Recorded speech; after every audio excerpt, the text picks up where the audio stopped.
ನಮಸ್ಕಾರ ಸ್ನೇಹಿತರೆ, ಇವತ್ತಿನ ವಿಡಿಯೋಲಿ ನಾನು ವೆನ್ಸ್ಡೇ ಹಾರರ್ ಮಿಸ್ಟ್ರಿ ಸೀರೀಸ್ ನ ರೀಕ್ಯಾಪ್ ಮಾಡ್ತಾ ಇದ್ದೀನಿ. ಆಗಸ್ಟ್ ಅಲ್ಲಿ ಸೀಸನ್ 2 ರಿಲೀಸ್ ಆಗ್ತಾ ಇದೆ. ಅದಕ್ಕಿಂತ ಮುಂಚೆ ಸೀಸನ್ 1 ನ ಚಿಕ್ಕದಾಗಿ ಒಂದೇ ವಿಡಿಯೋಲಿ ರೀಕ್ಯಾಪ್ ಮಾಡ್ತೀನಿ. ಸೀಸನ್ 2 ಅರ್ಥ ಮಾಡ್ಕೊಳ್ಳೋಕೆ ಏನ್ ಬೇಕೋ ಅದೆಲ್ಲ ಈ ವಿಡಿಯೋ ಅಲ್ಲೇ ಹೇಳ್ತೀನಿ ಸ್ನೇಹಿತರೆ. ಇದೊಂದು ವಿಡಿಯೋ ನೋಡಿದ್ರೆ ಸಾಕು, ಮೊದಲನೇ ಸೀಸನ್ ಪೂರ್ತಿ ನಿಮಗೆ ನೆನಪಾಗುತ್ತೆ. ವಿಡಿಯೋಲಿ ಮುಂದೆ ಹೋಗೋಕ್ಕೂ ಮುಂಚೆ ಚಾನಲ್ಗೆ ನೀವೇನು ಸಬ್ಸ್ಕ್ರೈಬ್ ಆಗಿಲ್ಲ ಅಂದ್ರೆ ದಯವಿಟ್ಟು ಸಬ್ಸ್ಕ್ರೈಬ್ ಆಗಿ, ಮತ್ತೆ ನೋಟಿಫಿಕೇಶನ್ ಬೆಲ್ ಐಕನ್ ಕೂಡ ಆನ್ ಮಾಡಿ, ಜೊತೆಗೆ ಹೈಪ್ ಕೂಡ ಮಾಡಿ ಸ್ನೇಹಿತರೆ.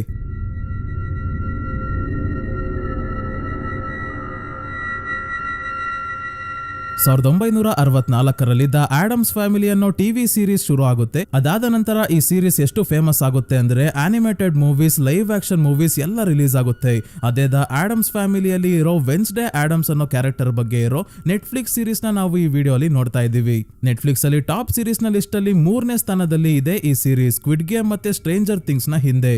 ಸೊ ಈಗ ಮೊದಲನೇ ಸೀಸನ್ ನಲ್ಲಿ ಏನಾಯ್ತು ಅಂತ ನೋಡೋದಾದ್ರೆ, ವೆನ್ಸ್ಡೇ ಆಡಮ್ಸ್ ಅನ್ನೋ ಹೈಸ್ಕೂಲ್ ಹುಡುಗಿ ಯಾವಾಗ್ಲೂ ಮುಖ ಊದಿಸ್ಕೊಂಡಿರ್ತಾಳೆ, ನಗೋದು ಇಲ್ಲ, ಅಳೋದು ಇಲ್ಲ, ತನ್ನ ಭಾವನೆಗಳನ್ನೆಲ್ಲ ತನ್ನೊಳಗೆ ಇಟ್ಕೊಂಡಿರ್ತಾಳೆ, ಹೊರಗೆ ಬರೋಕೆ ಬಿಡಲ್ಲ. ಅವಾಗವಾಗ ಸೀರಿಯಸ್ ಆಗಿ ತಮಾಷೆ ಮಾಡ್ತಾಳೆ. ಇದರಿಂದ ಸುತ್ತಮುತ್ತ ಇರೋ ಜನರೆಲ್ಲ ಹೆದರ್ಕೊಂತಾರೆ. ಡಾರ್ಕ್ ಹ್ಯೂಮರ್, ಅದಕ್ಕೆ ಯಾವಾಗ್ಲೂ ಸಾಯೋದ್ರ ಬಗ್ಗೆನೆ ಮಾತಾಡ್ತಾ ಇರ್ತಾಳೆ ವೆನ್ಸ್ಡೇ. ಈಗ ಸ್ಕೂಲ್ಗೆ ಬಂದು ತನ್ನ ಲಾಕರ್ ನ ಓಪನ್ ಮಾಡಿದಾಗ ಒಳಗೆ ತಮ್ಮ ಪಕ್ಸ್ಲಿನ ಬೇರೆ ಹುಡುಗರು ಕಟ್ ಹಾಕಿ ಲಾಕರ್ ಒಳಗೆ ಹಾಕಿದ್ದಾರೆ. ಇವನ ಕೈಯನ್ನ ಟಚ್ ಮಾಡ್ತಿದ್ದಂಗೆ ಇವನಿಗೆ ಈ ರೀತಿ ಮಾಡಿದ್ದು ಯಾರು ಅಂತ ವಿಷನ್ ಕಾಣಿಸುತ್ತೆ. ಇದೇ ಇವಳ ಸೂಪರ್ ಪವರ್ ಸ್ನೇಹಿತರೆ. ಇವಳ ತಾಯಿ ಮಾರ್ಟಿಶಿಯಾ ತರಾನೇ ಸೈಕಿಕ್ ಪವರ್ಸ್ ಇದೆ. ಅಂದ್ರೆ ಯಾವ್ದಾದ್ರು ವಸ್ತುವನ್ನ ಅಥವಾ ಯಾರನ್ನಾದ್ರೂ ಟಚ್ ಮಾಡಿದಾಗ ಕೆಲವೊಮ್ಮೆ ಅವರ ಪಾಸ್ಟ್ ಮತ್ತೆ ಫ್ಯೂಚರ್ ಬಗ್ಗೆ ವಿಷನ್ ಕಾಣಿಸುತ್ತೆ. ಇವರಮ್ಮ ಮಾರ್ಟಿಶಿಯಾಗೆ ಈ ಶಕ್ತಿಯನ್ನ ಕಂಟ್ರೋಲ್ ಮಾಡೋಕೆ ಬರುತ್ತೆ. ಇವಳಿಗೆ ಇದೆಲ್ಲ ಹೊಸದು, ಅದಕ್ಕೆ ಕಂಟ್ರೋಲ್ ಮಾಡೋಕೆ ಬರಲ್ಲ. ವೆನ್ಸ್ಡೇಗೆ ತನ್ನ ತಮ್ಮನಿಗೆ ಈ ರೀತಿ ಮಾಡಿದ್ ಯಾರು ಅಂತ ಗೊತ್ತಾಗ್ತಿದ್ದಂಗೆ ಸ್ವಿಮ್ಮಿಂಗ್ ಮಾಡ್ತಿರೋ ಆ ಹುಡುಗರ ಹತ್ರ ಬಂದು ಪೂಲ್ ಒಳಗೆ ಪಿರಾನ ಮೀನುಗಳನ್ನ ಬಿಟ್ಬಿಡ್ತಾಳೆ. ಎಲ್ಲಾ ಹುಡುಗರು ತಪ್ಪಿಸ್ಕೊಂತಾರೆ. ಆದ್ರೆ ಒಬ್ಬ ಹುಡುಗ ಮೀನುಗಳ ಕೈಗೆ ಸಿಗಾಕೊಂಡಾಗ ಇವನ ಜಾಮೂನ್ನ ತಿನ್ಕೊಂಡು ಹೋಗ್ತವೆ. ಹುಡುಗರನ್ನ ಕೊಲ್ಲೋಕೆ ನೋಡಿದ್ಲು ಅಂತ ವೆನ್ಸ್ಡೇನ ಸ್ಕೂಲಿಂದ ಹೊರಗೆ ಹಾಕ್ತಾರೆ. ಕೇಸ್ ಆಗಿದೆ. ಆದ್ರೆ ಎಲ್ಲವನ್ನ ಹ್ಯಾಂಡಲ್ ಮಾಡೋಕೆ ಇವಳ ಶ್ರೀಮಂತ ತಂದೆ ತಾಯಿ ಗಾಮೆಜ್ ಮತ್ತೆ ಮಾರ್ಟಿಶಿಯಾ ಇದ್ದಾರೆ. ಇವಳಿಗೆ ನಾರ್ಮಲ್ ಸ್ಕೂಲ್ ಸರಿ ಇಲ್ಲ. ತಾವು ಚಿಕ್ಕವರಿದ್ದಾಗ ಹೋಗ್ತಿದ್ದ ನೆವರ್ಮೋರ್ ಅಕಾಡೆಮಿಗೆ ಸೇರ್ಸೋಕೆ ಅಂತ ಹೊರಟಿದ್ದಾರೆ. ಈ ಅಕಾಡೆಮಿಯಲ್ಲಿ ಕೇವಲ ಔಟ್ಕಾಸ್ಟ್ಸ್ ಮಾತ್ರ ಇರೋದು. ಇಡೀ ಸೀರೀಸ್ ಅಲ್ಲಿ ಔಟ್ಕಾಸ್ಟ್ಸ್ ಮತ್ತೆ ನಾರ್ಮೀಸ್ ಅನ್ನೋ ಪದವನ್ನ ಕೇಳ್ತೀವಿ. ಔಟ್ಕಾಸ್ಟ್ಸ್ ಅಂದ್ರೆ ವೆನ್ಸ್ಡೇ ತರ ಸೂಪರ್ ನ್ಯಾಚುರಲ್ ಪವರ್ಸ್ ಮತ್ತೆ ಮ್ಯಾಜಿಕಲ್ ಪವರ್ಸ್ ಅಥವಾ ಮನುಷ್ಯರಿಂದ ಮಾನ್ಸ್ಟರ್ ಗಳಾಗಿ ಬದಲಾಗೋ ಪವರ್ಸ್ ಇರೋ ಅಂತವ್ರು. ನಾರ್ಮೀಸ್ ಅಂದ್ರೆ ನಮ್ ತರ ನಾರ್ಮಲ್ ಮನುಷ್ಯರು. ಮಾರ್ಟಿಶಿಯಾ ಮತ್ತೆ ಗಾಮೆಜ್ ಸ್ವಲ್ಪ ಬರ್ಗೆಟ್ಟವ್ರಂಗ್ ಆಡ್ತಾ ಇದ್ದಾರೆ. ಯಾವ ಜಾಗ ಎಲ್ಲಿದ್ದೀವಿ ಅಂತ ನೋಡಲ್ಲ, ಶುರು ಹಚ್ಕೊಂತಾರೆ. ಅದಕ್ಕೆ ವೆನ್ಸ್ಡೇಗೆ ಯಾವಾಗ್ಲೂ ತನ್ನನ್ನ ಮುಂದೆ ಕೂರಿಸ್ಕೊಂಡು ರೊಮ್ಯಾಂಟಿಕ್ ಮೂವಿ ತೋರಿಸ್ತಾರಲ್ಲ ಅಂತ ಇವಳಿಗೆ ಇಷ್ಟ ಆಗಲ್ಲ. ನೆವರ್ಮೋರ್ ಅಕಾಡೆಮಿಗೆ ಹೋಗಿ ತನ್ನ ತಾಯಿ ನಡೆದ ಹಾದಿಯಲ್ಲಿ ನಡೆಯೋಕೆ ಇವಳಿಗೆ ಇಷ್ಟ ಇಲ್ಲ.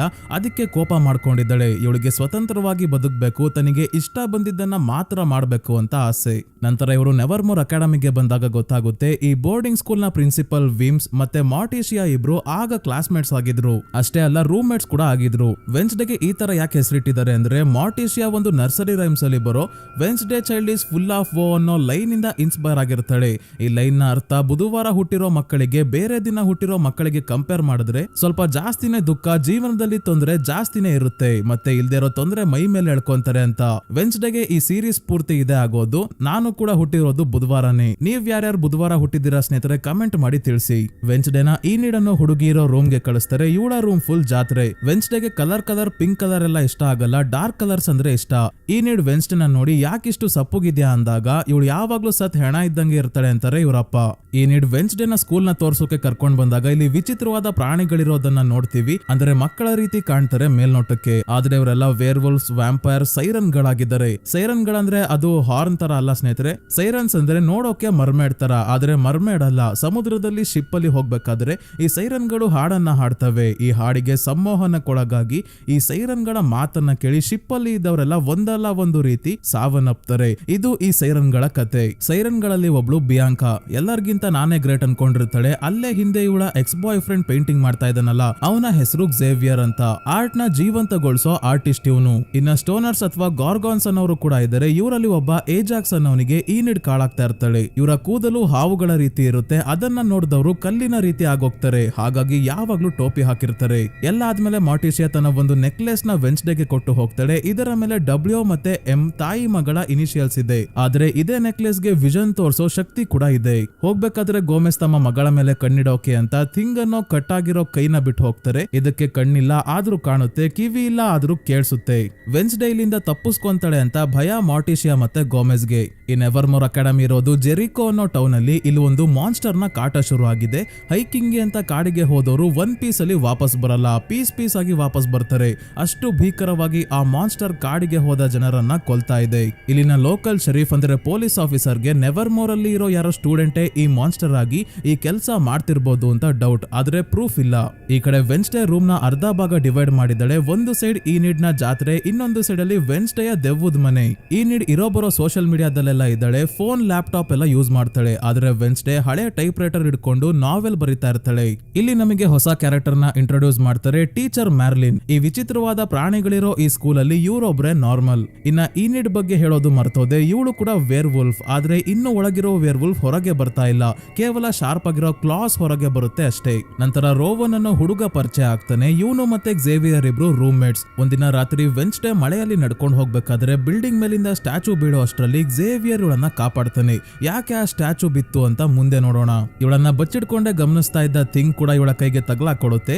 ನೀನು ನನಗೆ ಹೆಲ್ಪ್ ಮಾಡ್ಬೇಕು, ಮಾಡ್ಲಿಲ್ಲ ಅಂದ್ರೆ ಬೆರಳುಗಳು ಮುರಿದಾಗ್ತೀನಿ ಅಂತ ಬ್ಲಾಕ್ ಮೇಲ್ ಮಾಡಿ ತನ್ನ ಕೆಲಸ ಥಿಂಗ್ ಕೈಯಲ್ಲಿ ಮಾಡಿಸ್ಕೊಳ್ಳೋಕೆ ಶುರು ಮಾಡ್ತಾಳೆ ವೆನ್ಸ್ಡೇ. ಮೊದಲನೇ ಕೆಲಸ ಏನಂದ್ರೆ ಈ ನೆವರ್ಮೋರ್ ಅಕಾಡೆಮಿಯಿಂದ ಎಸ್ಕೇಪ್ ಆಗೋಕೆ ಸಹಾಯ ಮಾಡೋದು. ಒಂದಿನ ಪ್ರಿನ್ಸಿಪಲ್ ವೀಮ್ಸ್ ಇವಳನ್ನ ಥೆರಪಿಸ್ಟ್ ಆಗಿರೋ ಡಾಕ್ಟರ್ ವ್ಯಾಲರಿ ಹತ್ರ ಕರ್ಕೊಂಡು ಬಂದಿದ್ದಾರೆ.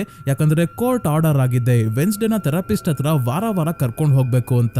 ವೆನ್ಸ್ಡೇ ಡಾಕ್ಟರ್ ವ್ಯಾಲರಿ ಹತ್ರ ಬಂದಾಗ ವಾಶ್ರೂಮ್ ಗೆ ಹೋಗ್ಬೇಕು ಅಂತ ಹೇಳಿ ಕಿಟಕಿಯಿಂದ ಎಸ್ಕೇಪ್ ಆಗ್ತಾಳೆ. ಆದ್ರೆ ನೆವರ್ಮೋರ್ ಇಂದ ಹೊರಗೆ ನಡ್ಕೊಂಡು ಹೋಗೋಕಾಗಲ್ವಲ್ಲ, ಅದಕ್ಕೆ ಸಹಾಯ ಕೇಳ್ಕೊಂಡು ಒಂದು ಕ್ಯಾಫೆಗೆ ಬರ್ತಾಳೆ. ಈ ಕ್ಯಾಫೆ ಟೈಲರ್ ಗೆ ಸೇರಿದ್ದು. ಶರೀಫ್ ನ ಮಗ ಇವನು ತನ್ನ ಕೆಲಸ ಮುಗಿಸಿ ಇವನೇ ಹತ್ತಿರದಲ್ಲಿ ಇರೋ ರೈಲ್ವೆ ಸ್ಟೇಷನ್ ಗೆ ವೆನ್ಸ್ಡೇನ ಬಿಟ್ಟು ಬರೋದಾಗಿ ಹೇಳ್ತಾನೆ.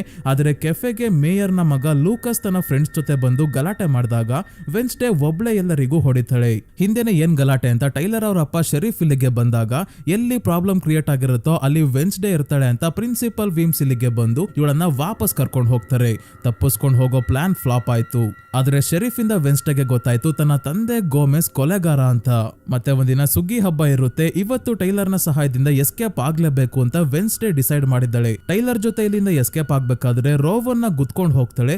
ಆಗ ಮತ್ತೆ ಒಂದು ವಿಷನ್ ಕಾಣುತ್ತೆ. ವಿಷನ್ ಅಲ್ಲಿ ನೈಟ್ ಶೇಡ್ ಅನ್ನೋ ಸೀಕ್ರೆಟ್ ಸೊಸೈಟಿಯ ಬುಕ್ ಮತ್ತೆ ರೋವನ್ ನ ಆ ಮಾನ್ಸ್ಟರ್ ಸಾಯಿಸ್ತಾ ಇರೋ ಹಾಗೆ ಕಾಣುತ್ತೆ. ಅಂದ್ರೆ ಈಗ ರೋವನ್ ಸಾಯ್ತಾನೆ ಅಂತ ಗೊತ್ತಾಗಿ ಇವಳು ತಪ್ಪಿಸ್ಕೊಳ್ಳಲ್ಲ, ರೋವನ್ ನ ಕಾಪಾಡೋಕೆ ಕಾಡಿಗೆ ಬರ್ತಾಳೆ. ಈ ನೈಟ್ ಶೇಡ್ ಅನ್ನೋ ಸೀಕ್ರೆಟ್ ಸೊಸೈಟಿನ ಶುರು ಮಾಡಿದ್ದು ವೆನ್ಸ್ಡೇ ಆಡಮ್ಸ್ ನ ಪೂರ್ವಜರಾದ ಗುಡಿ ಆಡಮ್ಸ್. 17ನೇ ಶತಮಾನದಲ್ಲಿ ಇದು ಶುರು ಆಗಿದ್ದು ಈಗ್ಲೂ ಆ ಸೀಕ್ರೆಟ್ ಸೊಸೈಟಿ ಇದೆ. ಈ ಸೊಸೈಟಿಯ ಮೆಂಬರ್ ಅಲ್ಲಿ ರೋವನ್, ಝೇವಿಯರ್, ಈನಿಡ್ ಕಾಳಾಗ್ತಿರೋ ಏಜಾಕ್ಸ್ ಮತ್ತೆ ಬಿಯಾಂಕಾ ಕೂಡ ಇದ್ದಾಳೆ. ಇವರ ಉದ್ದೇಶ ಏನಂದ್ರೆ ಔಟ್ಕಾಸ್ಟ್ ಗಳನ್ನ ತೊಂದರೆಗಳಿಂದ ಕಾಪಾಡೋದು. ಸೊ ವೆನ್ಸ್ಡೇ ರೋವನ್ ನ ಹಿಂದೆ ಬಂದಾಗ ರೋವನ್ನೇ ಇವಳನ್ನ ಕೊಲ್ಲೋಕೆ ನೋಡ್ತಾನೆ.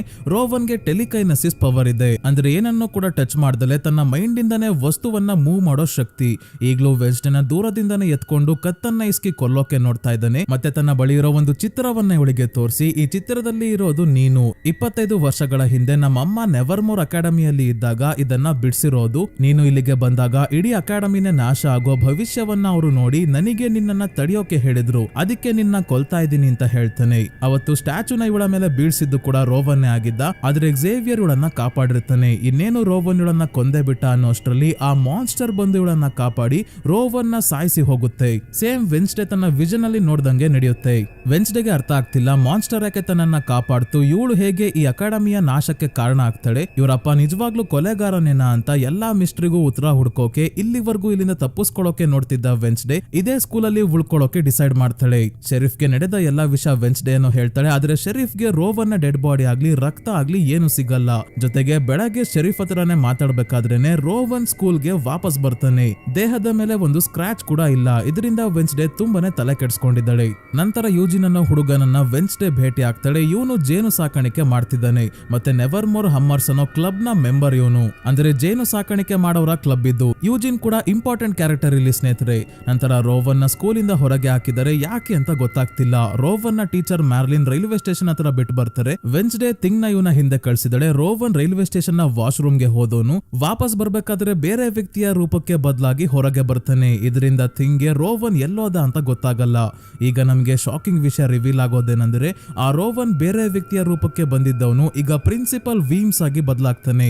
ಅಂದ್ರೆ ಇದು ರೋವನ್ ಅಲ್ಲ, ಪ್ರಿನ್ಸಿಪಲ್ ವೀಮ್ಸ್ ಆಗಿದ್ರು. ಇವರು ಶೇಪ್ ಶಿಫ್ಟರ್ ಅಂದ್ರೆ ರೂಪವನ್ನ ಚೇಂಜ್ ಮಾಡ್ಕೊಳ್ಳೋ ಶಕ್ತಿ ಪ್ರಿನ್ಸಿಪಲ್ ವೀಮ್ಸ್ ಗೆ ಇದೆ. ರೋವನ್ ಸಾವನ್ನಪ್ಪಿದ ವಿಷಯ ಶೆರೀಫ್ ಗಿಂತ ಮುಂಚೆ ಬಿಯಾಂಕಾ ಪ್ರಿನ್ಸಿಪಲ್ ವೀಮ್ಸ್ ಗೆ ಹೇಳಿರ್ತಾಳೆ. ಸ್ಕೂಲ್ ನ ಹೆಸರು ಹಾಳಾಗಬಾರ್ದು ಅಂತ ಮೊದಲು ವೀಮ್ಸ್ ರೋವನ್ ನ ಡೆಡ್ ಬಾಡಿನ ತಗೊಂಡ್ ಹೋಗಿ ಆಮೇಲೆ ರೋವನ್ ನ ರೂಪದಲ್ಲಿ ಕಾಲೇಜ್ ಗೆ ಬರೋದು. ರೋವನ್ ಮತ್ತೆ ಪ್ರಿನ್ಸಿಪಲ್ ಇಬ್ರು ಒಟ್ಟಿಗೆ ಒಂದೇ ಜಾಗದಲ್ಲಿ ಇರೋಕಾಗಲ್ವಲ್ಲ, ಅದಕ್ಕೆ ರೋವನ್ ನ ಸ್ಕೂಲ್ ಇಂದ ಹೊರಗೆ ಹಾಕಿದೀನಿ ಅಂತ ಪ್ರಿನ್ಸಿಪಲ್ ವೀಮ್ಸ್ ಸುಳ್ಳು ಹೇಳಿದ್ದಾರೆ. ಇದಾದ್ಮೇಲೆ ವೆನ್ಸ್ಡೇ ಟೈಲರ್ ಜೊತೆ ಮತ್ತೆ ಆ ಮಾನ್ಸ್ಟರ್ ರೋವನ್ ಗೆ ಅಟ್ಯಾಕ್ ಮಾಡಿದ್ದ ಜಾಗಕ್ಕೆ ಬಂದು ಏನಾದ್ರೂ ಸಾಕ್ಷಿ ಸಿಗುತ್ತಾ ಅಂತ ಹುಡುಕ್ಬೇಕಾದ್ರೆ ರೋವನ್ ನ ಕನ್ನಡಕ ಸಿಗುತ್ತೆ. ಇದನ್ನ ಟಚ್ ಮಾಡ್ತಿದ್ದಂಗೆ ಇವಳಿಗೆ ಒಂದು ವಿಷನ್ ಕಾಣುತ್ತೆ. ಏನಂದ್ರೆ ರೋವನ್ ಇದ್ದಕ್ಕಿದ್ದಂಗೆ ವಿಚಿತ್ರವಾಗಿ ಆಡೋಕೆ ಶುರು ಮಾಡಿರ್ತಾನೆ ಮತ್ತೆ ತನ್ನ ರೂಮ್ಮೇಟ್ ಝೇವಿಯರ್ ಜೊತೆ ಜಗಳ ಮಾಡ್ಕೊಂಡಿರ್ತಾನೆ. ಇವನು ಒಂದು ಬುಕ್ ಇಂದ ಆ ಚಿತ್ರ ಇರೋ ಪೇಜಸ್ ನ ಹರ್ಕೊಂಡಿದ್ದು ನಂತರ ಇವಳ ಮೇಲೆ ಸ್ಟ್ಯಾಚುನ ಬೀಳ್ಸೋಕೆ ನೋಡಿದ್ದು ಎಲ್ಲ ಇವಳಿಗೆ ಕಾಣುತ್ತೆ. ಅದಕ್ಕೆ ಆ ಬುಕ್ ಯಾವ್ದು ಅಂತ ಹುಡ್ಕೋಕೆ ಶುರು ಮಾಡ್ತಾಳೆ ವೆನ್ಸ್ಡೇ. ಆದ್ರೆ ಲೈಬ್ರರಿ ಪೂರ್ತಿ ಇವಳು ಮತ್ತೆ ಥಿಂಗ್ ಇಬ್ರು ತಡ್ಕಾಡಿದ್ರು, ಎಲ್ಲೂ ಸಿಗ್ತಾ ಇಲ್ಲ. ಆಮೇಲೆ ಝೇವಿಯರ್ ನ ರೂಮ್ ಗೆ ಬಂದು ಹುಡ್ಕಾಡ್ದಾಗ ಇಲ್ಲೂ ಸಿಗಲ್ಲ.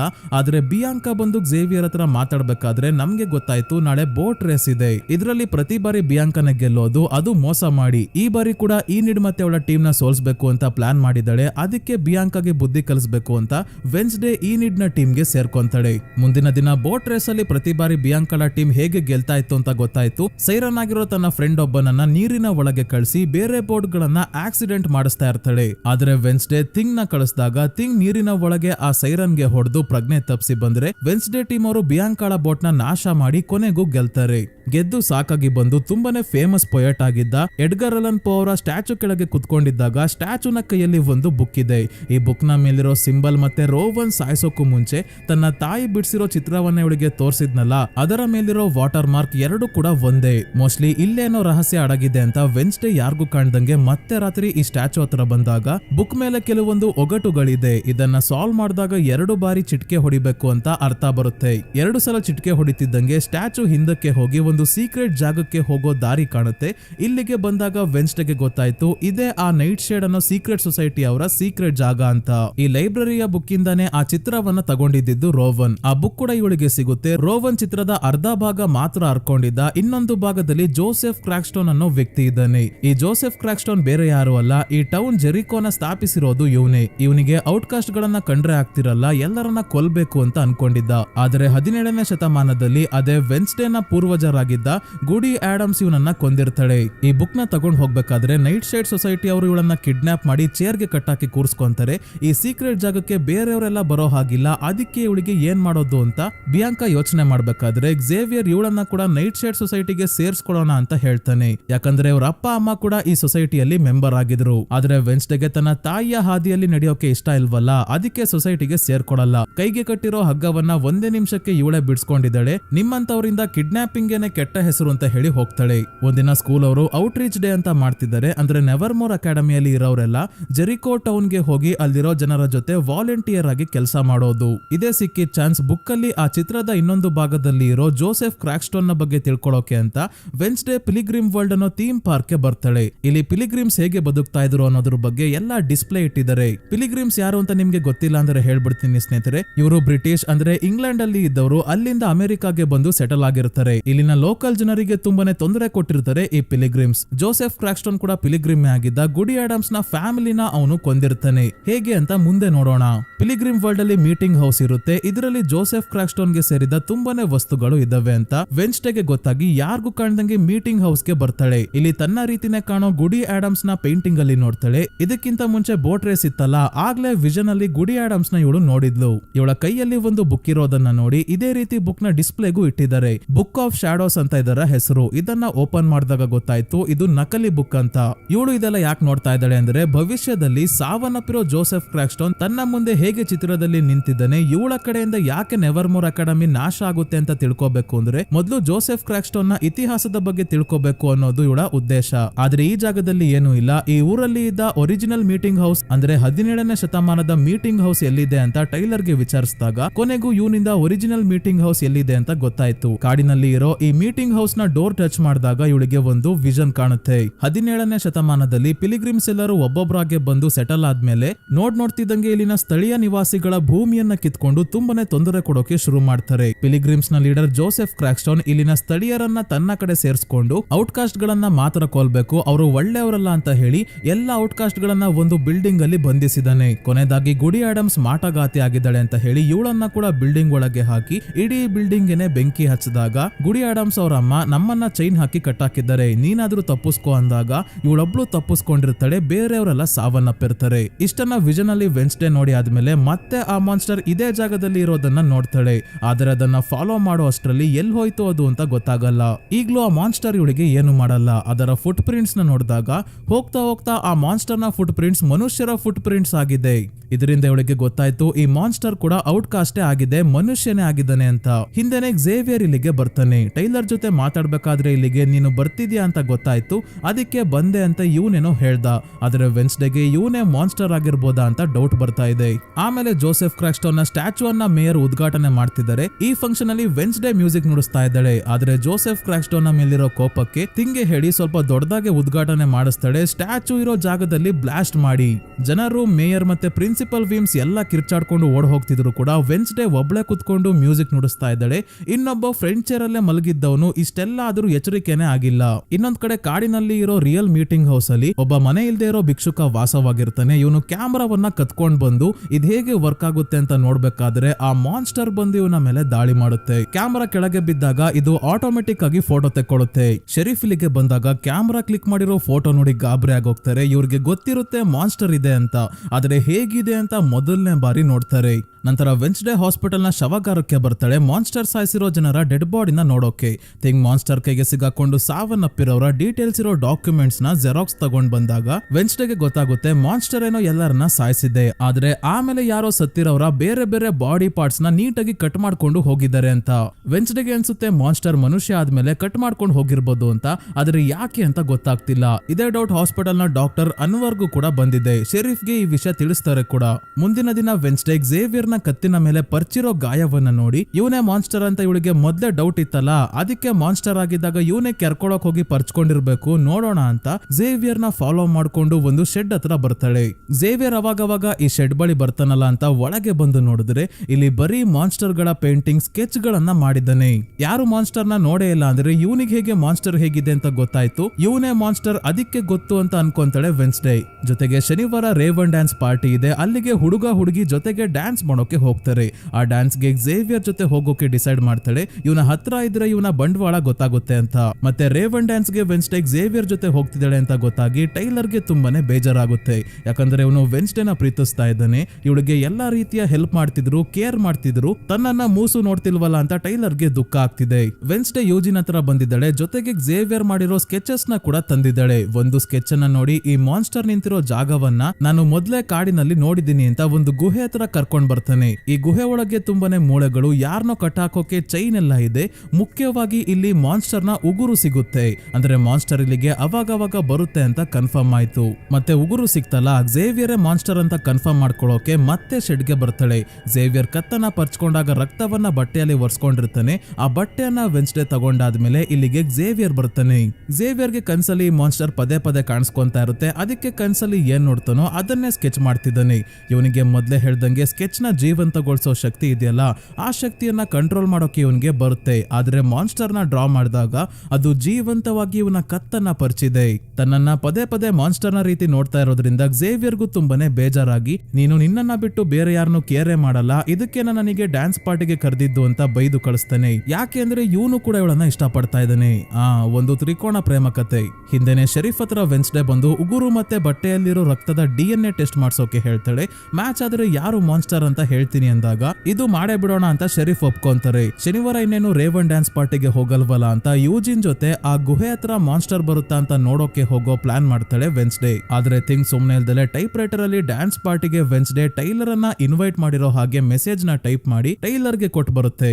ರಾತ್ರಿ ಎಲ್ಲರೂ ರೇವನ್ ಡ್ಯಾನ್ಸ್ ಪಾರ್ಟಿಗೆ ಬರ್ತಾ ಇದ್ದಾರೆ. ಈ ನೀಡ್ ಏಜಾಕ್ಸ್ ನ ಬ್ಯಾಕ್ ಉರ್ಸೋಕೆ ಅಂತ ಮೇಯರ್ ನ ಮಗ ಲೂಕಸ್ ಜೊತೆ ಬಂದಿದ್ದಾಳೆ. ಬಿಯಾಂಕಾ ಝೇವಿಯರ್ ನ ಕರ್ಕೊಂಡ್ ಬಂದಿದ್ದಾಳೆ. ವೆನ್ಸ್ಡೇ ಯೂಜಿನ್ ಜೊತೆ ಕಾಡಿಗೆ ಹೋಗೋ ಅಷ್ಟರಲ್ಲಿ ರೂಮ್ ಹೊರಗೆ ರೆಡಿಯಾಗಿ ಬಂದು ನಿಂತಿದ್ದಾನೆ ಟೈಲರ್. ಇದು ಥಿಂಗ್ ನ ಕೆಲಸ ಅಂತ ಗೊತ್ತಾಯ್ತು. ಡ್ಯಾನ್ಸ್ ಗೆ ಬರಲ್ಲ ಅಂದ್ರೆ ಟೈಲರ್ ಬೇಜಾರ್ ಮಾಡ್ಕೊಂತಾನೆ ಅಂತ ಹೇಳಿ ಮೊದ್ಲು ಯೂಜಿನ್ ಗೆ ನಾಳೆ ಗುಹೆ ಹತ್ರ ಹೋಗೋಣ, ಒಬ್ನೇ ಅಲ್ಲಿಗೆ ಹೋಗ್ಬೇಡ ಅಂತ ಟೈಲರ್ ಜೊತೆ ಪಾರ್ಟಿಗೆ ಬರ್ತಾಳೆ. ಪಾರ್ಟಿಯಲ್ಲಿ ವೆನ್ಸ್ಡೇ ಮಾಡೋ ಐಕಾನಿಕ್ ಡ್ಯಾನ್ಸ್ ಫುಲ್ ವೈರಲ್ ಆಗಿತ್ತು, ನಿಮ್ಗೆ ಗೊತ್ತೇ ಇರುತ್ತೆ. ಇವಳು ಟೈಲರ್ ಜೊತೆ ಡ್ಯಾನ್ಸ್ ಮಾಡ್ತಿರೋದನ್ನ ನೋಡಿ ಕೋಪಕ್ಕೆ ಝೇವಿಯರ್ ನ ಟೆಂಪರೇಚರ್ ಜಾಸ್ತಿ ಆಗ್ತಿದೆ.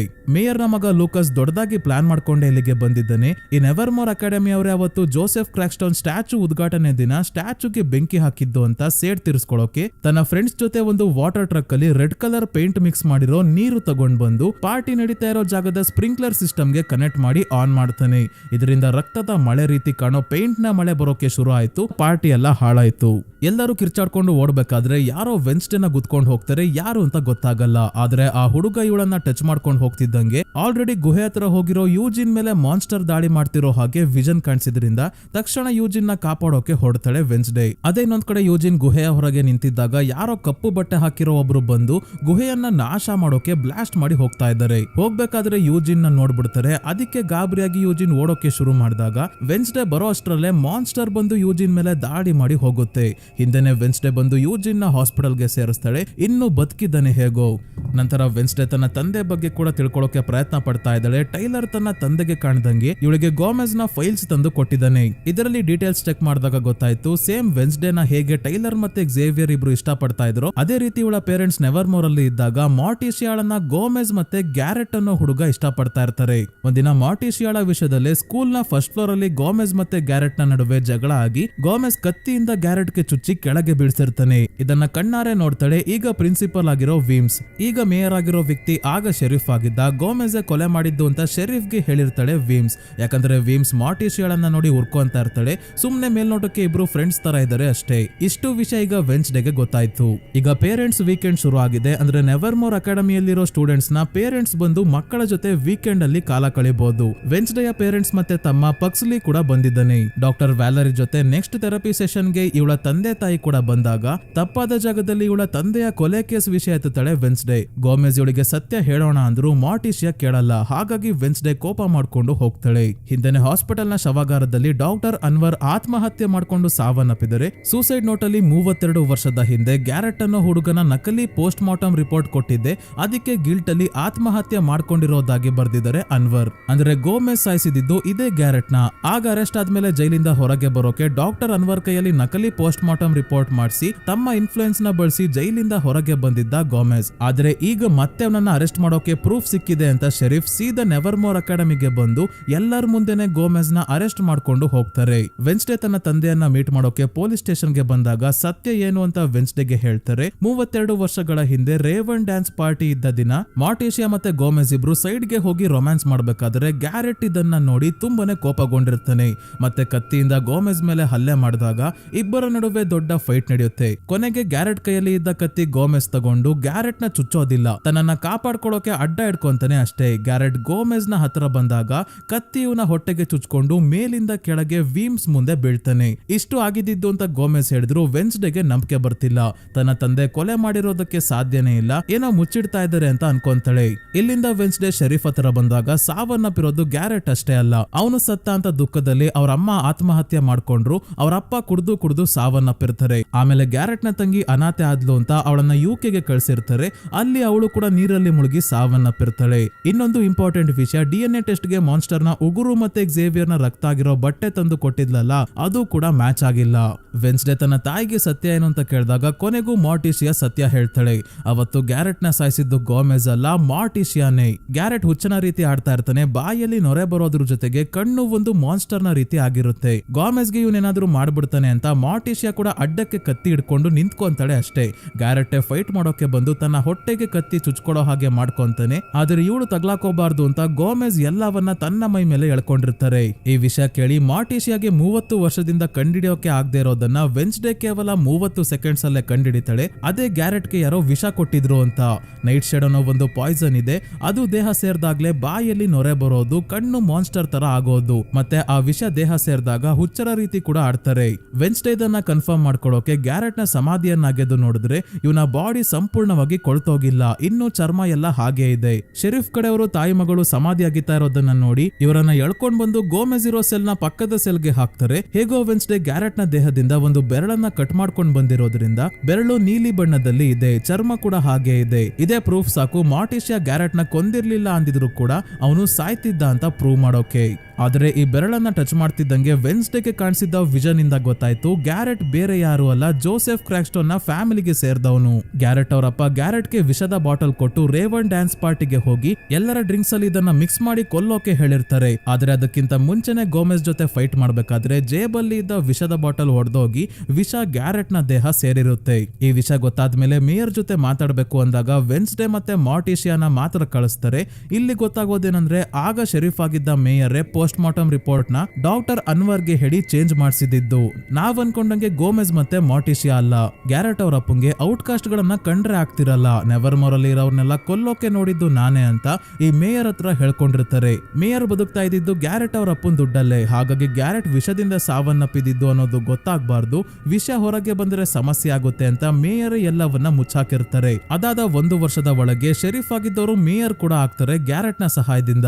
ಈ ವಿಷಯ ನಾವು ಹೊರಗೆ ತರಬಾರ್ದು ಅಂದ್ರೆ ಗೋಮೆಸ್ ಮೇಲಿರೋ ಚಾರ್ಜಸ್ ಎಲ್ಲ ವಜಾಗೊಳಿಸಿ ಅವರನ್ನ ಜೈಲಿಂದ ಬಿಡುಗಡೆ ಮಾಡಬೇಕು ಅಂತ ವೆನ್ಸ್ಡೇ ಮತ್ತೆ ಮಾರ್ಟಿಷಿಯಾ ಹೇಳಿದಾಗ ಇದಕ್ಕೆ ಮೇಯರ್ ಒಪ್ಕೊಂತಾರೆ. ಎಲ್ಲಾ ಕಳ್ಳಾಟ ಮೇಯರ್ದೆ, ಆದ್ರೂ ಏನು ಮಾಡೋಕಾಗ್ತಿಲ್ಲ ಅಂತ ಶರೀಫ್ ಗೋಮೆಸ್ ನ ಬಿಟ್ಕಳಿಸ್ತಾರೆ. ಸೊ ಪೇರೆಂಟ್ಸ್ ವೀಕೆಂಡ್ ಮುಗಿಯುತ್ತೆ. ಪೇರೆಂಟ್ಸ್ ಎಲ್ಲ ತಮ್ಮ ತಮ್ಮ ಮನೆಗೆ ಹೊರಟಾಗ ಮಾರ್ಟಿಷಿಯಾ ಹೋಗೋಕು ಮುಂಚೆ ವೆನ್ಸ್ಡೇಗೆ ಇವಳು ನೆವರ್ ಮೋರ್ ಅಲ್ಲಿ ಇದ್ದಾಗ ಇಯರ್ ಬುಕ್ ಅಂತ ಮ್ಯಾಗಝಿನ್ ತರ ಕೊಟ್ಟಿರ್ತಾರೆ, ಅದನ್ನ ವೆನ್ಸ್ಡೇಗೆ ಕೊಟ್ಟು ಹೋಗ್ತಾಳೆ. ಈ ಮ್ಯಾಗಝಿನ್ ಅಲ್ಲಿ ಮಾರ್ಟಿಷಿಯಾ ಮತ್ತೆ ಪ್ರಿನ್ಸಿಪಲ್ ವೀಮ್ಸ್ ಇಬ್ರು ಟ್ಯಾಲೆಂಟ್ ಶೋ ಅಲ್ಲಿ ಪಾರ್ಟಿಸಿಪೇಟ್ ಮಾಡಿರೋ ಫೋಟೋನ ನೋಡಿದಾಗ ವೆನ್ಸ್ಡೇಗೆ ಗೊತ್ತಾಯ್ತು ಪ್ರಿನ್ಸಿಪಲ್ ವೀಮ್ಸ್ ನ ಪವರ್ ರೂಪ ಬದಲಾಯಿಸೋದು. ಅವರು ಒಬ್ರು ಶೇಪ್ ಶಿಫ್ಟರ್ ಅಂತ. ರೋವನ್ ಸಾವನ್ನಪ್ಪಿದ್ದಾನೆ, ಅವನ ಸಾವನ್ನ ಮುಚ್ಚಿಡೋಕೆ ವೀಮ್ಸ್ ಅವನ ರೂಪದಲ್ಲಿ ಬಂದಿದ್ಲು. ಯಾಕೆ ಆ ರೀತಿ ಮಾಡಿದ್ರಿ ಅಂತ ಕೇಳೋಕೆ ಬಂದಾಗ ಪ್ರಿನ್ಸಿಪಲ್ ವೀಮ್ಸ್ ಹೇಳ್ತಾರೆ ಈ ಸ್ಕೂಲ್ ನ ಹೆಸರನ್ನ ಕಾಪಾಡೋಕೆ ಅದೆಲ್ಲ ಮಾಡ್ಬೇಕಾಗುತ್ತೆ ಅಂತ.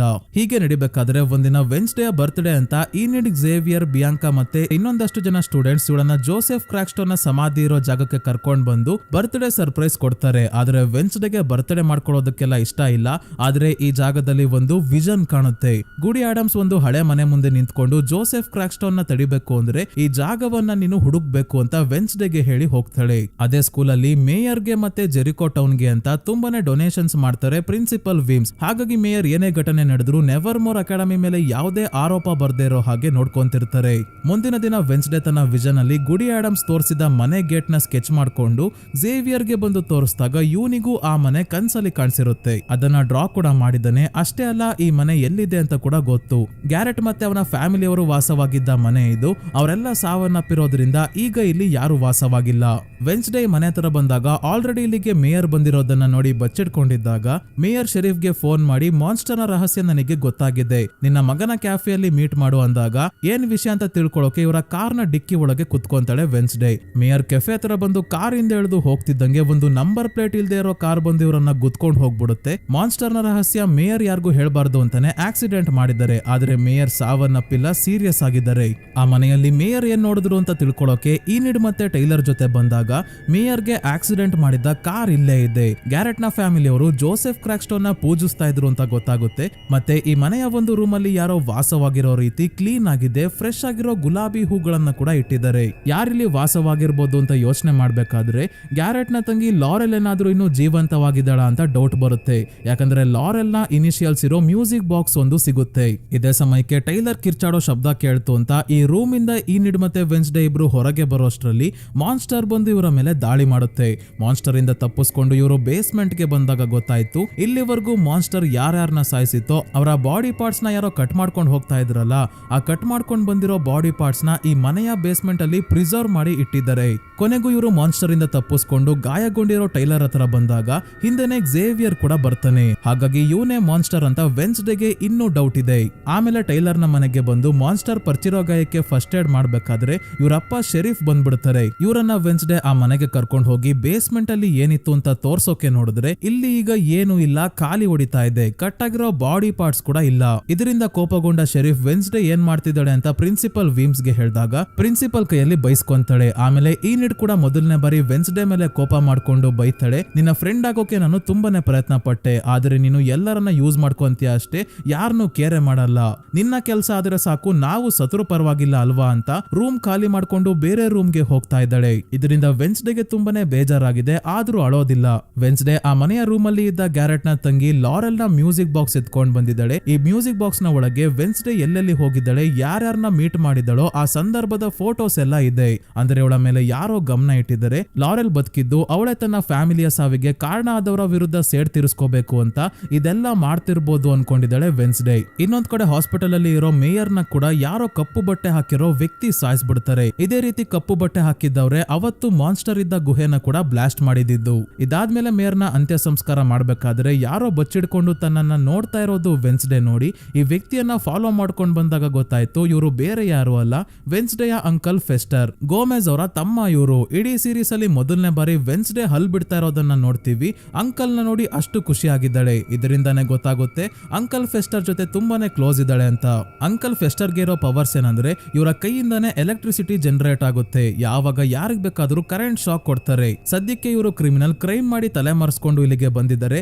ವೆನ್ಸ್ಡೇ ಇವರಿಗೆ ಬಚ್ಚಿಟ್ಕೊಳ್ಳೋಕೆ ಯೂಜಿನ್ ಜೇನು ಸಾಕಾಣಿಕೆ ಮಾಡೋ ಜಾಗ ಇದೆಯಲ್ಲ ಅಲ್ಲಿಗೆ ಕರ್ಕೊಂಡ್ ಬರ್ಬೇಕಾದ್ರೆ ದಾರಿಯಲ್ಲಿ ಮಾನ್ಸ್ಟರ್ ಬಗ್ಗೆ ಹೇಳಿ ಈಗ ಮಾನ್ಸ್ಟರ್ ನ ಡ್ರಾಯಿಂಗ್ ಇವರಿಗೆ ತೋರಿಸ್ತಾಳೆ. ಈ ಮಾನ್ಸ್ಟರ್ ಯಾವುದು ಅಂತ ಅಂಕಲ್ ಫೆಸ್ಟರ್ ಗೆ ಗೊತ್ತು. ಈ ಮಾನ್ಸ್ಟರ್ ನ ಹೆಸರು ಹೈಡ್ ಅಂತ. ಈ ಮಾನ್ಸ್ಟರ್ ಬಗ್ಗೆ ಇನ್ನಷ್ಟು ತಿಳ್ಕೋಬೇಕು ಅಂದ್ರೆ ನೆವರ್ಮೋರ್ ಅಕಾಡೆಮಿಯನ್ನ ಸ್ಥಾಪಿಸಿದ ನೆಥಾನಿಯಲ್ ಫಾಕ್ನರ್ ನ ಡೈರಿ ಚೆಕ್ ಮಾಡಬೇಕು. ಆ ಡೈರಿಯಲ್ಲಿ ತುಂಬಾನೇ ಮಾನ್ಸ್ಟರ್ ಗಳ ಬಗ್ಗೆ ಎಲ್ಲಾ ಡೀಟೇಲ್ಸ್ ಇದೆ. ಸ್ಕೂಲ್ ಅಲ್ಲಿ ನೈಟ್ ಶೇಡ್ ಸೊಸೈಟಿ ಅವರ ಸೀಕ್ರೆಟ್ ಜಾಗ ಇದೆಯಲ್ಲ ಆ ಜಾಗದಲ್ಲಿ ಒಂದು ಲಾಕರ್ ನ ಒಳಗೆ ಡೈರಿ ಇದೆ. ಥಿಂಗ್ ನ ಸಹಾಯದಿಂದ ವೆನ್ಸ್ಡೇ ಮತ್ತೆ ಅಂಕಲ್ ಇಬ್ರು ಲಾಕರ್ ನ ಓಪನ್ ಮಾಡಿ ಡೈರಿಯನ್ನ ಎತ್ಕೊಂಡ್ ಬಂದು ನೋಡಿದಾಗ ಹೈಡ್ ಒಂದೇ ಜನರನ್ನ ಸಾಯಿಸಲ್ಲ, ಸಾಯಿಸೋಕೆ ಯಾರಾದ್ರೂ ಹೈಡ್ ಗೆ ಆರ್ಡರ್ ಕೊಡ್ತಾರೆ. ಅಂದ್ರೆ ಹೈಡ್ ನ ಕಂಟ್ರೋಲ್ ಮಾಡೋ ಮಾಸ್ಟರ್ ಒಬ್ರು ಇದ್ದಾರೆ. ಈಗ ಹೈಡ್ ಅಷ್ಟೇ ಅಲ್ಲ, ಹೈಡ್ ನ ಕಂಟ್ರೋಲ್ ಮಾಡ್ತಿರೋರನ್ನ ಕೂಡ ಹುಡುಕ್ಬೇಕು. ನಂತರ ಝೇವಿಯರ್ ಡಾಕ್ಟರ್ ವ್ಯಾಲರಿಗೆ ಫೋನ್ ಮಾಡಿ ತಕ್ಷಣ ನಿಮ್ಮನ್ನ ಭೇಟಿ ಆಗ್ಬೇಕು ಅಂತ ಅರ್ಜೆಂಟ್ ಆಗಿ ಹೋಗ್ತಾ ಇದ್ದಾನೆ. ಹಿಂದೆನೆ ವೆನ್ಸ್ಡೇ ಮತ್ತೆ ಅಂಕಲ್ ಫೆಸ್ಟರ್ ಇಬ್ರು ಬೈಕ್ ಅಲ್ಲಿ ಇವನನ್ನ ಹಿಂಬಾಲಿಸ್ಕೊಂಡ್ ಬಂದಾಗ ಝೇವಿಯರ್ ಡಾಕ್ಟರ್ ವ್ಯಾಲರಿನ ಭೇಟಿಯಾಗಿ ಇವರ ಸಾವನ್ನ ತನ್ನ ಕನ್ಸಲ್ಲಿ ನೋಡಿದ ವಿಷಯ ಹೇಳ್ತಾ ಇದ್ದಾನೆ. ವೆನ್ಸ್ಡೇಗೆ ಈಗ ಡಾಕ್ಟರ್ ವ್ಯಾಲರಿ ಮೇಲೂ ಡೌಟ್ ಬರೋಕೆ ಶುರು ಆಯ್ತು. ಝೇವಿಯರ್ ಮಾನ್ಸ್ಟರ್ ಆದ್ರೆ ಡಾಕ್ಟರ್ ವ್ಯಾಲರಿ ಝೇವಿಯರ್ ನ ಕಂಟ್ರೋಲ್ ಮಾಡ್ತಿರೋ ಮಾಸ್ಟರ್ ಆಗಿರ್ಬೋದಾ ಅಂತ. ಆಮೇಲೆ ಟೈಲರ್ ವೆನ್ಸ್ಡೇ ನ ಡೇಟ್ ಗೆ ಕರೆದ ಅಂತ ಹೋಗಿ ವಾಪಸ್ ಬರೋಷ್ಟ್ರಲ್ಲಿ ತನ್ನ ರೂಮ್ ಅಲ್ಲಿ ಇದ್ದ ವಸ್ತುಗಳೆಲ್ಲ ಚೆಲ್ಲಾಪಿಲ್ಲಿ ಆಗಿದೆ. ಮತ್ತೆ ಇವಳು ತಗೊಂಡ್ ಬಂದಿದ್ದ ಡೈರಿನ ಕತ್ಕೊಂಡ್ ಹೋಗಿರೋದಷ್ಟೇ ಅಲ್ಲ, ಥಿಂಗ್ಗೆ ಚಾಕು ಹಾಕಿ ಹೋಗಿದ್ದಾರೆ. ಗಾಬರಿ ಆದ ವೆನ್ಸ್ಡೇ ಥಿಂಗ್ ನ ಎತ್ಕೊಂಡು ಅಂಕಲ್ ಫೆಸ್ಟರ್ ಹತ್ರ ಬಂದು ಕರೆಂಟ್ ಶಾಕ್ ಕೊಟ್ಟು ಥಿಂಗ್ ನ ಜೀವಂತಗೊಳಿಸೋಕೆ ಹೇಳ್ತಾಳೆ. ಎಷ್ಟು ಸಲ ಶಾಕ್ ಕೊಟ್ಟರು ಥಿಂಗ್ ಅಲ್ಲಾಡ್ತಾನೆ ಇಲ್ಲ. ಇಡೀ ಸೀರೀಸ್ ಅಲ್ಲಿ ಮೊದಲನೇ ಬಾರಿ ತುಂಬಾನೇ ಅಳ್ತಾಳೆ ವೆನ್ಸ್ಡೇ. ಆದ್ರೆ ಅಂಕಲ್ ಫೆಸ್ಟರ್ ಮತ್ತೆ ಶಾಕ್ ಕೊಡೋಕೆ ಟ್ರೈ ಮಾಡಿದಾಗ ಕೊನೆಗೂ ಥಿಂಗ್ ಜೀವಂತಗೊಳ್ಳುತ್ತೆ. ಥಿಂಗ್ಗೆ ಹಿಂದೆಯಿಂದ ಚಾಕು ಹಾಕಿರ್ತಾರೆ, ಯಾರ್ ಮಾಡಿದ್ದು ಅಂತ ಗೊತ್ತಿರಲ್ಲ. ಆದ್ರೆ ವೆನ್ಸ್ಡೇ ಥಿಂಗ್ಗೆ ಈ ರೀತಿ ಮಾಡಿದವರಿಗೆ ಭೂಮಿ ಮೇಲೆನೆ ನರ್ಕ ಅನುಭವಿಸೋ ಹಾಗೆ ಮಾಡ್ತೀನಿ ಅಂತ ಪ್ರಾಮಿಸ್ ಮಾಡಿ ನಾಳೆನೆ ಅಂಕಲ್ ಫೆಸ್ಟರ್ ಗೆ ಇಲ್ಲಿಂದ ಹೋಗೋಕೆ ಹೇಳ್ತಾಳೆ. ಯಾಕಂದ್ರೆ ಅಂಕಲ್ ಫೆಸ್ಟರ್ ಸುಮ್ನೆ ಇಲ್ದಲೆ ಬ್ಯಾಂಕ್ ದರೋಡೆ ಮಾಡಿರೋದ್ರಿಂದ ಶೆರೀಫ್ ಇವರನ್ನ ಹುಡುಕ್ತಾ ಇದ್ದಾರೆ. ಆಮೇಲೆ ವೆನ್ಸ್ಡೇಗೆ ಗೊತ್ತಾಗುತ್ತೆ ಪ್ರಿನ್ಸಿಪಲ್ ವೀಮ್ಸ್ ಗೂ ಕೂಡ ಆ ಮಾನ್ಸ್ಟರ್ ಹೈಡ್ ಅಂತ ಗೊತ್ತಿತ್ತು. ಆದ್ರೆ ನೆವರ್ಮೋರ್ ಅಕಾಡೆಮಿಯಲ್ಲಿ ಹೈಡ್ ಯಾರು ಇಲ್ಲ. 30 ವರ್ಷಗಳ ಹಿಂದೆನೆ ಹೈಡ್ ಗಳು ತುಂಬಾನೇ ವೈಲೆಂಟ್ ಅಂತ ಬ್ಯಾನ್ ಮಾಡಿರ್ತಾರೆ. ಇನ್ನ ಮೇಯರ್ ನ ಮಗ ಲೂಕಸ್ ತನ್ನ ತಂದೆ ಲಾರೆಲ್ ಬಗ್ಗೆ ಇನ್ವೆಸ್ಟಿಗೇಟ್ ಮಾಡ್ತಾ ಇದ್ರು ಅಂತ ಅವಳ ಫೈಲ್ಸ್ ನ ತಂದು ಕೊಡ್ತಾನೆ. ಲಾರೆಲ್ ಯುಕೆ ಅಲ್ಲಿ ನೀರಲ್ಲಿ ಮುಳುಗಿ ಸಾವನ್ನಪ್ಪಿರ್ತಾಳೆ. ಆದ್ರೆ ಬಾಡಿ ಸಿಕ್ಕಿರಲ್ಲ. ಹಾಗಾದ್ರೆ ಲಾರೆಲ್ ಬದುಕಿದ್ದಾಳೆ. ತನ್ನ ಫ್ಯಾಮಿಲಿಯ ಸಾವಿಗೆ ಕಾರಣ ಆದ ಮೇಯರ್, ವೆನ್ಸ್ಡೇ ಅವರ ಪೇರೆಂಟ್ಸ್ ಮತ್ತೆ ನೆವರ್ಮೋರ್ ಅಕಾಡೆಮಿಯನ್ನ ನಾಶ ಮಾಡೋಕೆ ಹೈಡ್ ನ ಎಚ್ಚರಗೊಳಿಸಿದಳೆ. ಹಾಗಾಗಿ ಇದೆಲ್ಲ ಇಲ್ಲಿಗೆ ನಿಲ್ಬೇಕು ಅಂತ ಸೀದಾ ವೆನ್ಸ್ಡೇ ಡಾಕ್ಟರ್ ವ್ಯಾಲರಿ ಹತ್ರ ಬಂದು ನಿಮ್ಮ ಬಗ್ಗೆ ಎಲ್ಲ ಗೊತ್ತಾಯ್ತು, ನೀವೇ ಲಾರೆಲ್ ಅಂತ ಎಲ್ಲಾ ವಿಷಯ ಹೇಳಿ ಹೋದ್ಮೇಲೆ ಹಿಂದೆನೆ ಹೈಡ್ ಬಂದು ಡಾಕ್ಟರ್ ವ್ಯಾಲರಿನ ಕೂಡ ಸಾಯಿಸಿ ಹೋಗುತ್ತೆ. ಅಲ್ಲಿಗೆ ಮಾನ್ಸ್ಟರ್ ನ ಕಂಟ್ರೋಲ್ ಮಾಡ್ತಿದ್ದು ಡಾಕ್ಟರ್ ವ್ಯಾಲರಿ ಅಲ್ಲ. ಹಾಗಾಗಿ ಝೇವಿಯರ್ ನ ಹಿಡಿದ್ರೆ ಪಕ್ಕ ಎಲ್ಲಾ ವಿಷಯ ಹೊರಗೆ ಬರುತ್ತೆ ಅಂತ ಝೇವಿಯರ್ ಡ್ರಾಯಿಂಗ್ ಮಾಡೋ ಶೆಡ್ ಗೆ ಬಂದಾಗ ವ್ಯಾಲರಿ ಸಾವನ್ನಪ್ಪಿರೋ ಡ್ರಾಯಿಂಗ್ ಕೂಡ ಮಾಡಿದ್ದಾನೆ. ಅಷ್ಟೇ ಅಲ್ಲ, ಇಲ್ಲಿ ರೋವನ್ ನ ಇನ್ಹೇಲರ್, ವ್ಯಾಲರಿ ಅವರ ನೆಕ್ಲೆಸ್, ಯೂಜಿನ್ ನ ಕನ್ನಡಕ ಎಲ್ಲ ಸಿಕ್ಕಿದಾಗ ಇವನೇ ಮಾನ್ಸ್ಟರ್ ಅಂತ ಇಲ್ಲಿಗೆ ಮೊದಲೇ ಬಂದಿದ್ದ ಶೆರೀಫ್ ಗೂ ಕೂಡ ಗೊತ್ತಾಯ್ತು. ಹಾಗಾಗಿ ಝೇವಿಯರ್ ನ ಅರೆಸ್ಟ್ ಮಾಡ್ಕೊಂಡು ಹೋಗ್ತಾರೆ. ನಂತರ ಥಿಂಗ್ಗೆ ಯಾರೋ ಚಾಕು ಹಾಕಿದ ವಿಷಯ ಗೊತ್ತಾಗಿ ಈನಿಡ್ ವೆನ್ಸ್ಡೇ ಇರೋ ರೂಮ್ ಗೆ ವಾಪಸ್ ಬರ್ತಾಳೆ. ಮತ್ತೆ ಲವ್ ಟ್ರಯಾಂಗಲ್ ಬ್ರೇಕ್ ಆಯ್ತು. ಈಗ ನಾನು ನೀನು ಇಬ್ರೆ ಅಂತ ವೆನ್ಸ್ಡೇ ಟೈಲರ್ ಹತ್ರ ಬಂದು ಇವನಿಗೆ ಕಿಸ್ ಮಾಡಿದಾಗ ಡಾಕ್ಟರ್ ವ್ಯಾಲರಿನ ಮಾನ್ಸ್ಟರ್ ಆಗಿರೋ ಟೈಲರ್ ಕೊಲ್ತಾ ಇರೋ ವಿಷನ್ ಕಾಣುತ್ತೆ. ಅಂದ್ರೆ ಮಾನ್ಸ್ಟರ್ ಝೇವಿಯರ್ ಅಲ್ಲ ಟೈಲರ್ ಅಂತ ವೆನ್ಸ್ಡೇಗೆ ಗೊತ್ತಾಗಿ ಶಾಕ್ ಅಲ್ಲಿ ಟೈಲರ್ಗೂ ಏನು ಹೇಳ್ದಂಗೆ ಓಡ್ ಹೋಗ್ತಾಳೆ.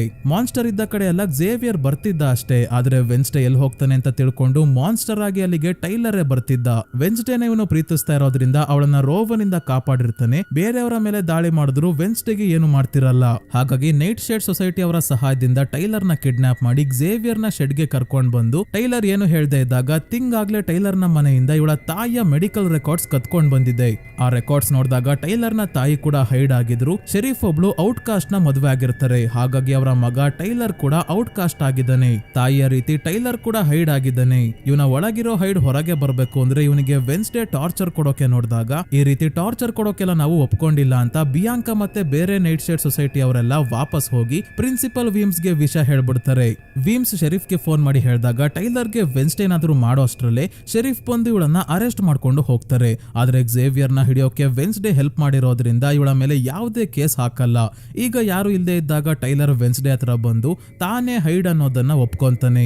ಪ್ರಿನ್ಸಿಪಲ್ ವಿಮ್ಸ್ ಮುಂದಿನ ದಿನನೇ ವೆನ್ಸ್ಡೇನ ಸ್ಕೂಲಿಂದ ಹೊರಗೆ ಹಾಕ್ತಾರೆ. ಇವತ್ತು ಮಧ್ಯಾಹ್ನನೇ ಇವಳನ್ನ ಕಳ್ಸೋಕೆ ರೆಡಿ ಆಗಿದ್ದಾರೆ. ಝೇವಿಯರ್ದು ಯಾವುದೇ ತಪ್ಪಿಲ್ಲ ಅಂತ ಗೊತ್ತಾದಾಗ ಜೈಲಿಂದ ಝೇವಿಯರ್ನ ಕಾಪಾಡೋಕೆ ನೋಡ್ತಾಳೆ ವೆನ್ಸ್ಡೇ.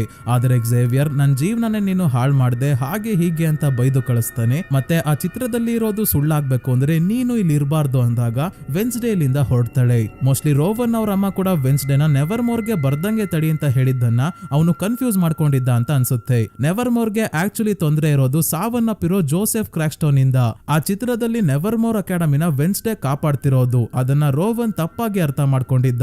ಸೊ ಸ್ಕೂಲಿಂದ ಹೊರಡೋಕು ಮುಂಚೆ ಕೊನೆ ಬಾರಿ ಯೂಜಿನ್ ನ ಮೀಟ್ ಮಾಡೋಕೆ ಬಂದಾಗ ಇವನು ಅವತ್ತು ಗುಹೆ ಹತ್ರ ಏನಾಗಿತ್ತು ಅಂತ ಹೇಳ್ತಾನೆ. ಏನಂದ್ರೆ ಗುಹೆನ ಬ್ಲಾಸ್ಟ್ ಮಾಡೋಕೆ ಬಂದಿದ್ದವರು ಬ್ಲಾಕ್ ಕಲರ್ ಬಟ್ಟೆ ಮತ್ತೆ ರೆಡ್ ಕಲರ್ ಬೂಟ್ಸ್ ನ ಹಾಕಿದ್ರು ಅಂದಾಗ ರೆಡ್ ಕಲರ್ ಬೂಟ್ಸ್ ಯಾವಾಗ್ಲೂ ಹಾಕೋದು ಬೇರೆ ಯಾರು ಅಲ್ಲ ಇವರ ಟೀಚರ್ ಮ್ಯಾರ್ಲಿನ್. ಇವಳೇ ಗ್ಯಾರೆಟ್ ನ ತಂಗಿ ಲಾರೆಲ್ ತನ್ನ ಹೆಸರು ಚೇಂಜ್ ಮಾಡ್ಕೊಂಡು ನೆವರ್ ಮೋರ್ ಅಕಾಡೆಮಿಗೆ ಟೀಚರ್ ಆಗಿ ಕೆಲಸಕ್ಕೆ ಸೇರ್ಕೊಂಡಿದ್ದಾಳೆ. ಹಿಂದೆನೆ ವೆನ್ಸ್ಡೇ ಮ್ಯಾರ್ಲಿನ್ ಅಂದ್ರೆ ಲಾರೆಲ್ ಹತ್ರ ಬಂದು ಟೈಲರ್ ನನಗೆ ಎಲ್ಲವನ್ನ ಹೇಳಿದ್ದಾನೆ ಅಂತ ಟೈಲರ್ ನ ಕೂಡ ಕರ್ಕೊಂಡ್ ಬಂದಿದ್ದಾಳೆ. ಇವನು ಎಲ್ಲಾ ವಿಷಯ ಹೇಳಿರ್ಬೋದು ಅಂತ ಲಾರೆಲ್ ಕೂಡ ಸತ್ಯ ಒಪ್ಕೊಂತಾಳೆ. ಆದ್ರೆ ಬಂದಿರೋದು ಟೈಲರ್ ಅಲ್ಲ, ಪ್ರಿನ್ಸಿಪಲ್ ವೀಮ್ಸ್ ಅವನ ರೂಪದಲ್ಲಿ ಬಂದಿರೋದು.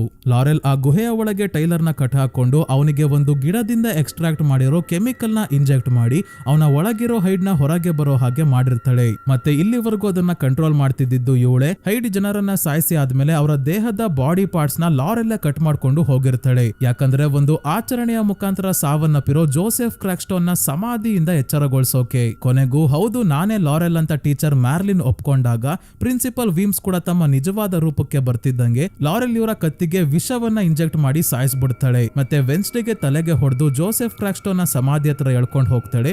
ಇದನ್ನ ನೋಡಿದ ಥಿಂಗ್ ತಕ್ಷಣ ಈ ವಿಷಯ ಈನಿಡ್ಗೆ ಹೇಳಿದಾಗ ಈನಿಡ್ ಥಿಂಗ್ ಜೊತೆ ಜೋಸೆಫ್ ಕ್ರಾಕ್ಸ್ಟೋನ್ ನ ಸಮಾಧಿ ಹತ್ರ ಹೊಡ್ತಾಳೆ. ಬೇರೆ ನೈಟ್ ಶೇಡ್ ಸೊಸೈಟಿಯ ಮೆಂಬರ್ಸ್ ಎಲ್ಲ ಸ್ಕೂಲ್ ನ ಯಾರು ಬಂದರೂ ಕಾಪಾಡೋಕೆ ರೆಡಿ ಆಗಿದ್ದಾರೆ. ಮತ್ತೆ ಎಲ್ಲಾ ಸ್ಟೂಡೆಂಟ್ಸ್ ನ ಸುರಕ್ಷಿತವಾದ ಜಾಗಕ್ಕೆ ಕರ್ಕೊಂಡು ಹೋಗ್ತಾ ಇದ್ದಾರೆ.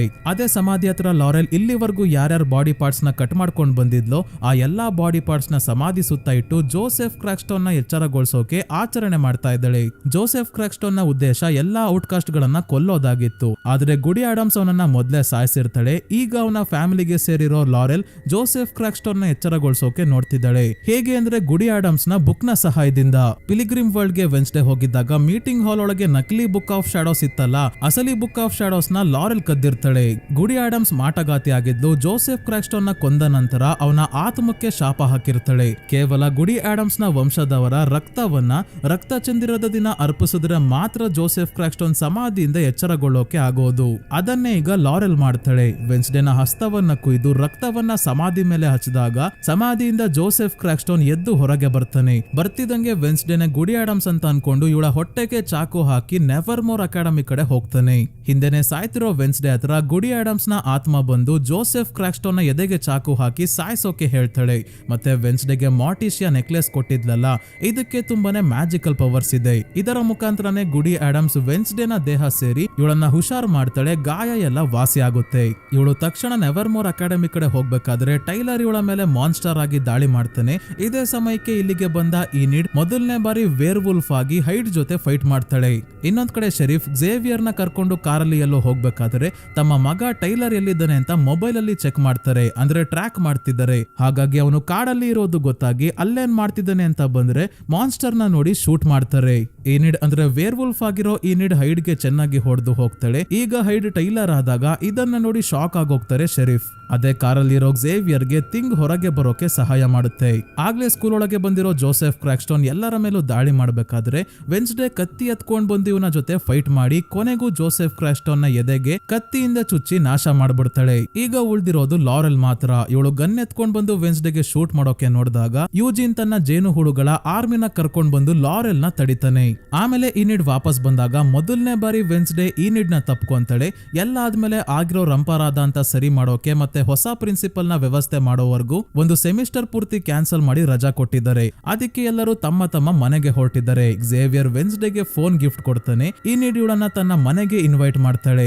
ನಂತರ ಥಿಂಗ್ ಜೊತೆ ಕಾರಲ್ಲಿ ವೆನ್ಸ್ಡೇ ಮನೆಗೆ ಹೋಗ್ಬೇಕಾದ್ರೆ ಈಗ ಝೇವಿಯರ್ ಕೊಟ್ಟಿರೋ ಫೋನ್ಗೆ ಅನ್ನೋನ್ ನಂಬರ್ ಇಂದ ಇವಳು ಟೈಲರ್ ಮತ್ತೆ ಝೇವಿಯರ್ ಜೊತೆ ಇರೋ ಫೋಟೋಸ್ ಬರುತ್ತೆ. ನಾನು ನಿನ್ನ ಮೇಲೆ ಕಣ್ಣಿಟ್ಟಿದ್ದೀನಿ ಅನ್ನೋ ಮೆಸೇಜ್ ಜೊತೆಗೆ. ಯಾರಿದು ಅಂತ ಗೊತ್ತಾಗಲ್ಲ. ವೆನ್ಸ್ಡೇಗೆ ಗೊತ್ತಾಯ್ತು ಟೈಲರ್ ಮತ್ತೆ ಲಾರೆಲ್ ಮೇಲೂ ಕೂಡ ಯಾರೋ ಇದ್ದಾರೆ ಅಂತ. ಅದೇ ಟೈಲರ್ ಮಾನ್ಸ್ಟರ್ ಅಂತ ಗೊತ್ತಾದ್ಮೇಲೆ ಕೈ ಕಾಲ್ಗೆಲ್ಲ ಚೈನ್ ಹಾಕೊಂಡು ಪೊಲೀಸ್ ಅವರು ಒಂದು ಟ್ರಕ್ ಅಲ್ಲಿ ಅವನನ್ನ ಕರ್ಕೊಂಡು ಹೋಗ್ಬೇಕಾದ್ರೆ ಮತ್ತೆ ಮಾನ್ಸ್ಟರ್ ಆಗಿ ಬದಲಾಗ್ತಾನೆ. ಇಲ್ಲಿಗೆ ಈ ಸೀರೀಸ್ ಮುಗಿಯುತ್ತೆ ಸ್ನೇಹಿತರೆ. ಮೊದಲನೇ ಸೀಸನ್ ಅಲ್ಲಿ ಇಷ್ಟೆಲ್ಲ ನಡೆದಿದೆ ಸ್ನೇಹಿತರೆ. ರೀಕ್ಯಾಪ್ ಅಂತ ಹೇಳಿ ತುಂಬಾನೇ ವಿಷಯಗಳನ್ನ ಡೀಟೇಲ್ ಆಗಿ ಎಕ್ಸ್ಪ್ಲೈನ್ ಮಾಡ್ಬಿಟ್ಟಿದೀನಿ. ಆಗಸ್ಟ್ ಮತ್ತೆ ಸೆಪ್ಟೆಂಬರ್ ಅಲ್ಲಿ ಸೆಕೆಂಡ್ ಸೀಸನ್ ರಿಲೀಸ್ ಆಗುತ್ತೆ. ಆಗಸ್ಟ್ ಅಲ್ಲಿ 4 ಎಪಿಸೋಡ್, ಸೆಪ್ಟೆಂಬರ್ ಅಲ್ಲಿ 4 ಎಪಿಸೋಡ್. ಸೀಸನ್ 2 ನ ಸ್ನೇಹಿತರೆ ಡೀಟೇಲ್ ಆಗಿ ಎಕ್ಸ್ಪ್ಲೈನ್ ಮಾಡ್ತೀನಿ. ಹಾಗಾಗಿ ಚಾನಲ್ಗೆ ಸಬ್ಸ್ಕ್ರೈಬ್ ಆಗೋದನ್ನ ಮರಿಬೇಡಿ. ಈ ವಿಡಿಯೋ ನಿಮ್ಗೆ ಹೇಗೆ ಅನಿಸ್ತು ಅಂತ ಕಮೆಂಟ್ ಮಾಡಿ ತಿಳಿಸಿ. ವಿಡಿಯೋ ಇಷ್ಟ ಆಗಿದ್ರೆ ಲೈಕ್ ಮಾಡಿ, ಹಾಗೆ ಹೈಪ್ ಕೂಡ ಮಾಡಿ ಸ್ನೇಹಿತರೆ. ಇದೇ ರೀತಿಯ ವಿಡಿಯೋವಿನೊಂದಿಗೆ ಮತ್ತೆ ನಿಮ್ಮನ್ನ ಭೇಟಿ ಆಗ್ತೀನಿ. ಧನ್ಯವಾದಗಳು.